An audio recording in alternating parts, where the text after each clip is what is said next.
I'd like to introduce Kodeidja Diallo, is the director of the African Development Bank, clearly an organization that invests a lot in this space. So, Madam Diallo, how would you describe some of the projects that are coming up, maybe some of them that we've talked about on this panel, and from a co-investment standpoint, what do you look for? What's the suitability? So I'll turn it over to you. Thank you, Thomas. Well, it's true that we finance a lot in Africa. As development finance institution and multilateral, we provide $3 billion debt, equity, and guarantee of government stake in infra project in Africa, with a target of co-financing of 1 to 6. So our target is for $1 invest to bring at least $6 in co-financing. So it's a great part of our activity. From that perspective, it is important to highlight first that financing infrastructure in Africa in general and the transportation in particular really required to address the risk-reward structure incentive of institutional investors. Otherwise, we'll not get there. And this, from this perspective, I would like to give 3 salient features of transportation investment in Africa before highlighting the opportunity that we see and where we want those in this room to come with us as a lead DFI. First, they have 3 characteristics in transportation. First, they are very sensitive asset class, meaning that you have a larger stakeholder that you will not find in power, like defense, security, custom, for port, and so forth.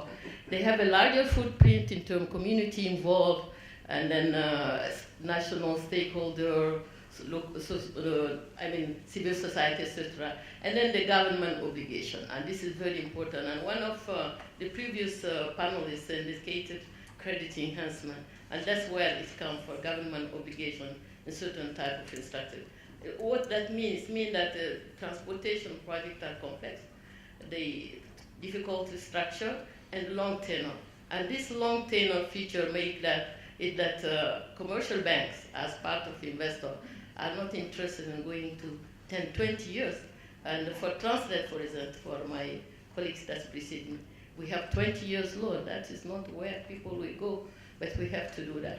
Having said that, I would like, in terms of opportunity for future business and future investor, to segregate transportation in 3 categories. There is category A, which is a high yield, high return, high impact investment. These are ports in general. And this is really a good niches for investor, because most of the African ports are, 80% of traffic goes through port. And most of the African ports, they are obsolete for the type of vessel that are coming in Africa and involved in this business. And then they need to be reshaped, they need to be upgraded, and it is a really good opportunity because the returns are very high and so forth.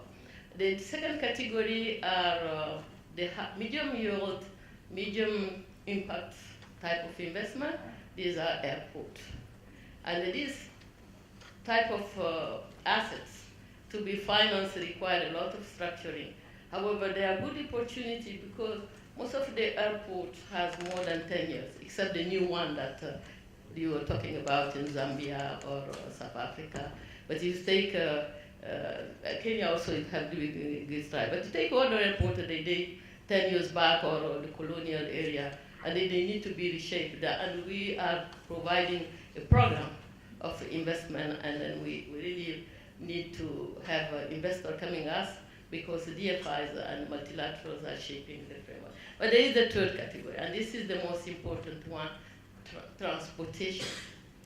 Road, rail. And this type of assets are very difficult one. There is very, very few equity stake, and then, investors that want to take equity stake. Most of them are debt.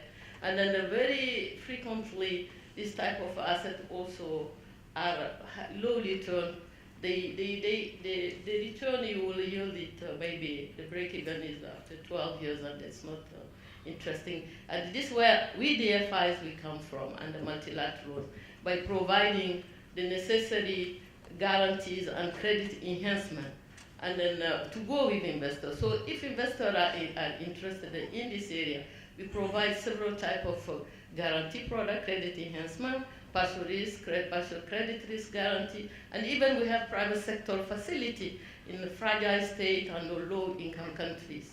And post-conflict country, nobody wants to go. And the geopolitical risk in Africa is increasing. All the countries are facing fragility, and we have to have this in order to support. So basically, in summary, there is a lot of opportunity.